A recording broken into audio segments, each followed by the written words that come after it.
Pick up a stone. Not a special one, just a fist-sized rock with some weight to it, the kind your hand closes around without asking permission. Feel it settle into your palm. Now here's the thing nobody tells you. That ordinary object in your ordinary hand makes you one of the most dangerous animals on the planet. A trained human can hurl something forward at speeds past 90 miles per hour. And it doesn't start where you think it does. You probably assume our edge is our brain. Big skull, clever thoughts, fire, language, the usual highlight reel.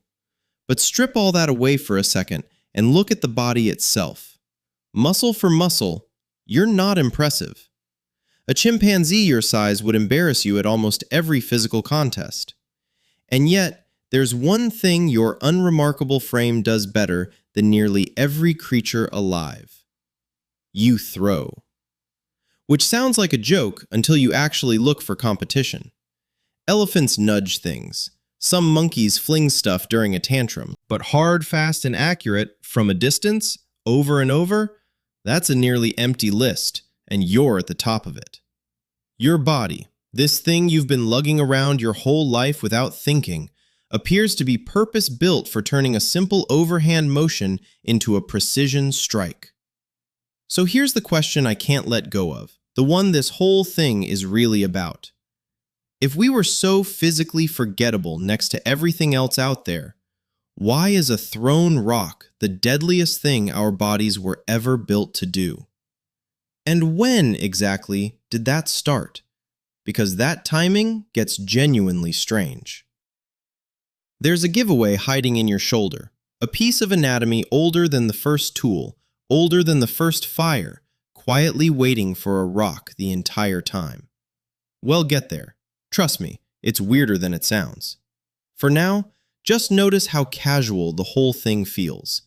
Kids throw before they can explain a single thing about it. You've done it 1,000 times. Into a bin across the room, across a yard, at a friend who wasn't ready.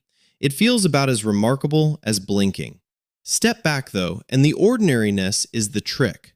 A horse outruns you. A big cat would make the comparison humiliating. Give any of those bodies the job of throwing something hard and straight, and they just can't. Not really. The motion isn't in them. It's in you. Deeply, structurally, suspiciously, in you. And that's the part that flips the usual story on its head. Being strong turns out to be almost beside the point.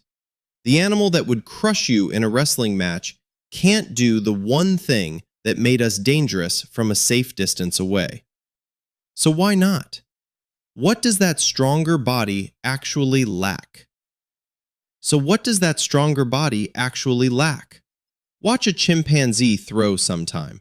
There's footage of them doing it, during displays, during standoffs, flinging whatever's nearby.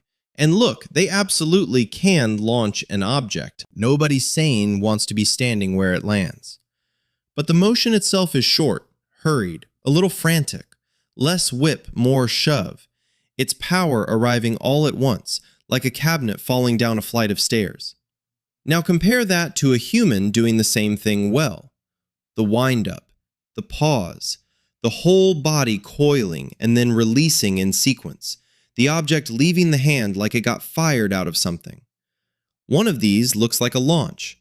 The other looks like a shove that happened to work. And here's the part that trips people up. The chimp is winning the strength contest by a humiliating margin. Pound for pound, a chimpanzee's upper body makes your best gym numbers look decorative. So if throwing were about raw power, they'd outthrow you every single time. And they don't come close. Which means the answer isn't muscle. It's architecture. Look at where your shoulders actually sit. They're off to the sides, flat, aimed outward, not hunched up around your neck the way an ape's are. Your waist is long and mobile.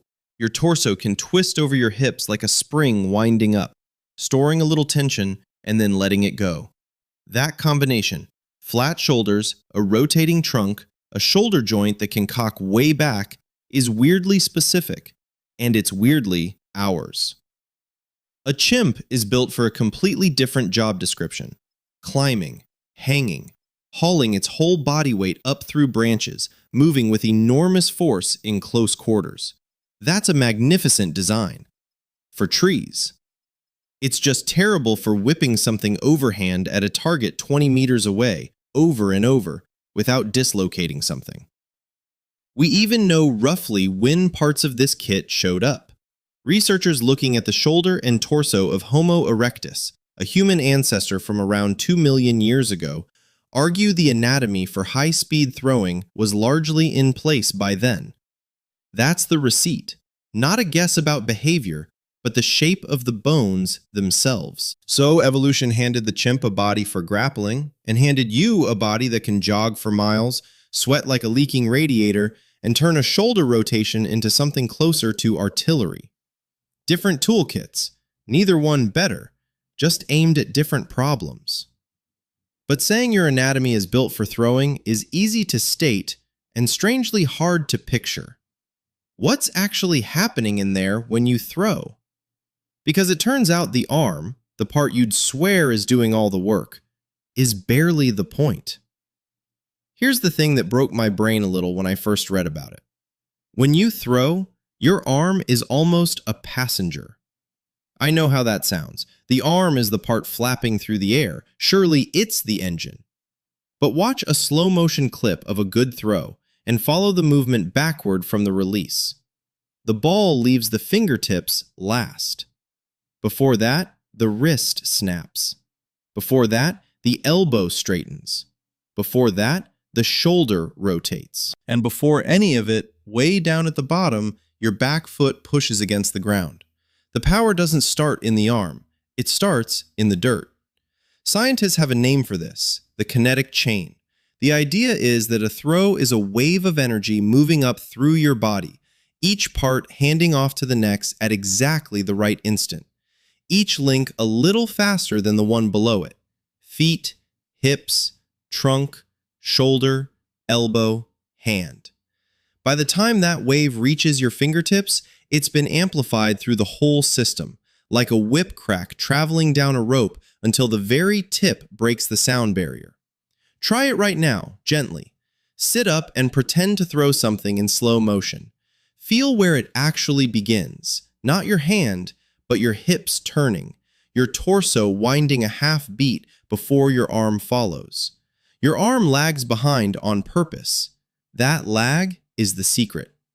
And here's the piece of the machine that really earns its keep. Your shoulder works like a slingshot. As your body rotates forward, your arm gets left behind for a fraction of a second, stretching the tendons and ligaments across the front of the shoulder like a drawn bow. Those tissues store the energy, then release it in a violent snap forward. That's the receipt, by the way. Researchers at Harvard, publishing in the journal Nature in 2013, measured exactly this, the shoulder acting as a biological catapult, storing elastic energy and unloading it faster than any muscle could contract on its own. Your muscles don't power the throw so much as load the spring. Get the timing perfect, and the object leaves your hand like it was fired from a system, not flung by a limb.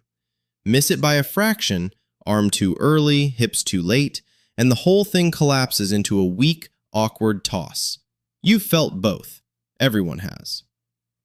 So you're carrying around a spring-loaded catapult you didn't know was there, built from bone and stretched tissue, quietly waiting for you to wind it up. Which raises the obvious question.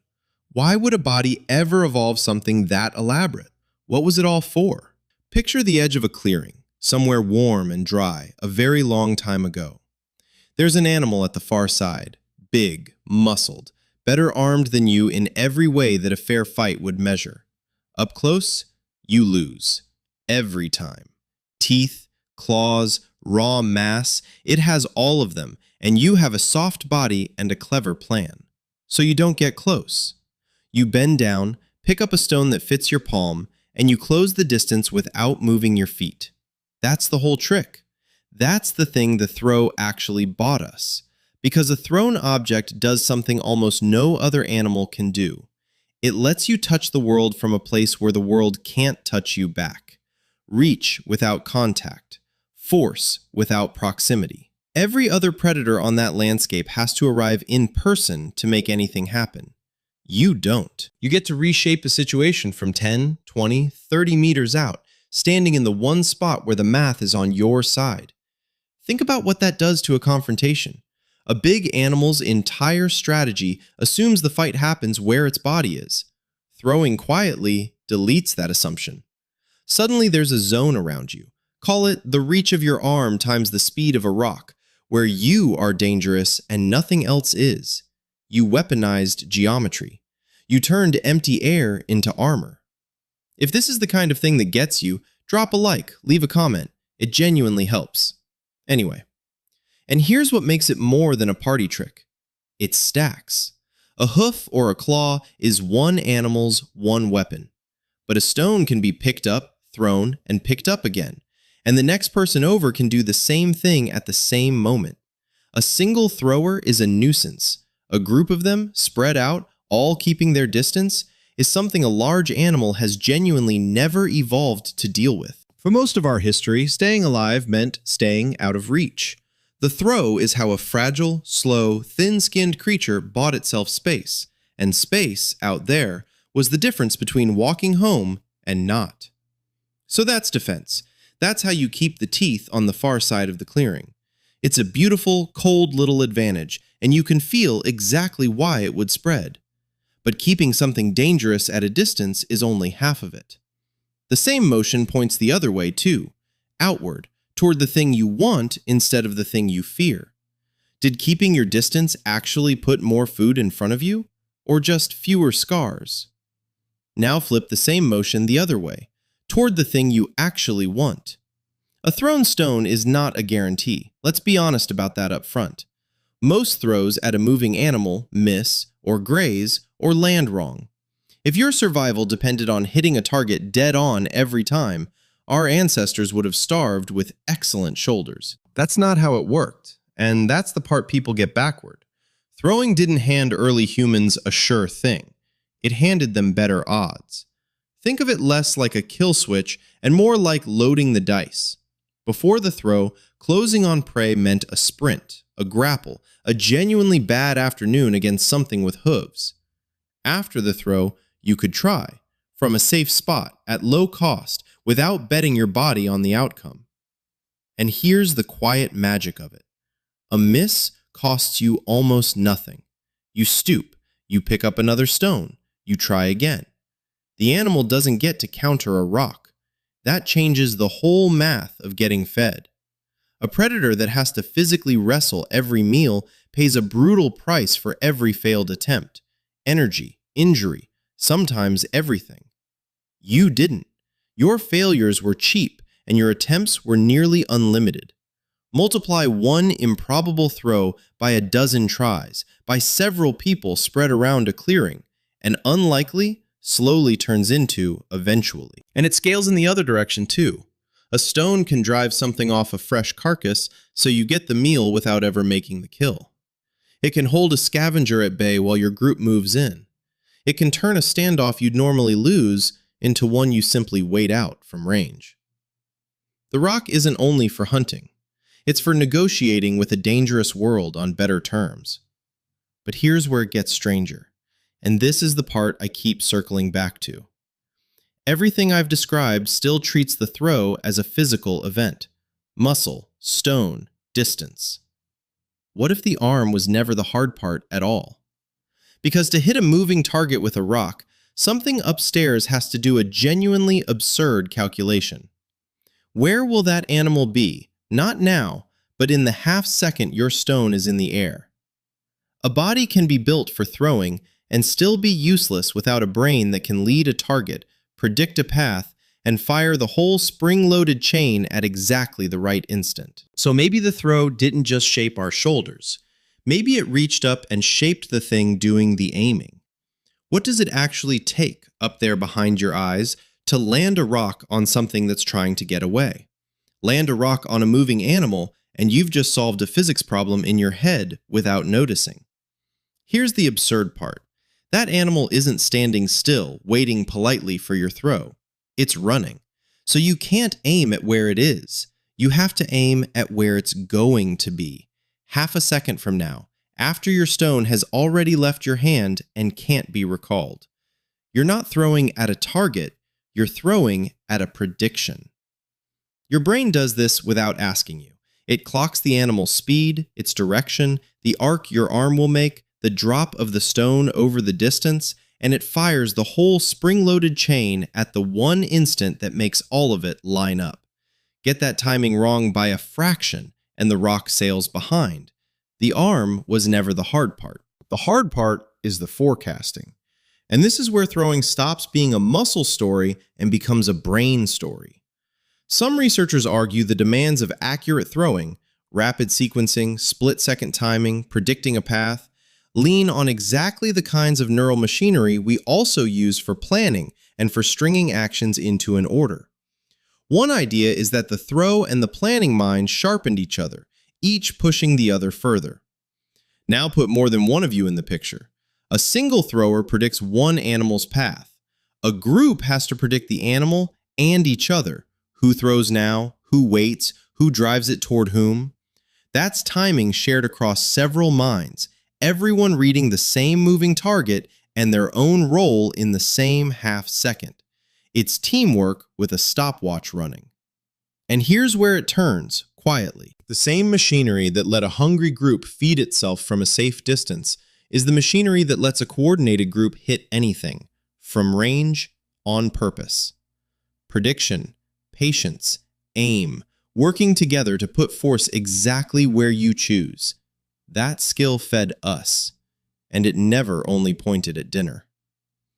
The most dangerous thing on the landscape stopped being the animal with the biggest teeth. It became the quiet one, standing back, doing the math, with friends. Nobody had to decide that. It's just what the ability was, looked at head on. So this humble motion, stone, shoulder, snap, turns out to reach all the way up into how we think, plan, and act together.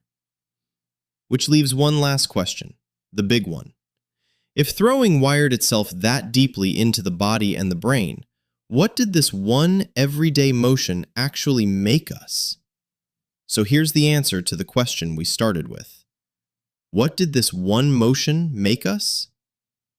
It made us the animal that acts at a distance. Sit with that for a second, because almost nothing else on Earth can. Every other creature has to arrive in person, to hunt, to fight, to change anything. We figured out how to reach across empty space and touch the world without stepping into it, reshape it, bend the odds, from over here. And that single trick threads through everything that came after. The spear is a thrown rock with commitment. The arrow is a thrown rock with patience. The thrown rock is the first tool that let a plan land somewhere your hand couldn't reach. And once a body can do that, the mind that aims it never stops finding new distances to cross. Now, I want to be honest about the edges of this because it matters. Nobody can hand you a single afternoon, a single ancestor, a single stone and say, there, that's the throw that started us. The timeline is stitched together from shoulder bones, from the shape of a 2-million-year-old torso, from patterns nobody was around to write down. The honest answer is we're reading a story off fragments and, well, probably never see the first chapter clean. But that's the thing that gets me. You don't need the fossil. You're carrying the evidence around right now. Because look down. Pick up that fist-sized stone again, the one that fit your palm like it was waiting there. Close your hand around it. Feel your feet set, your hips wind, your shoulder cock back a fraction before the rest of you catches up. That lag, that loaded spring you never installed and never think about. That's not a skill you learned. It's a piece of deep time, folded into bone and tendon, quietly handed down through an unbroken line of people who all, at some point, reach down for a rock. You've done it 1,000 times without a second thought, into a bin, across a yard, at a friend who wasn't looking. It felt as ordinary as blinking. It was never ordinary. It's one of the oldest things you are. So the next time something needs throwing and your body just knows how, the wind up, the release, the snap you didn't have to plan, notice it, Once. That's a prehistoric weapon, still loaded, still yours, and it's been waiting in your shoulder the whole time.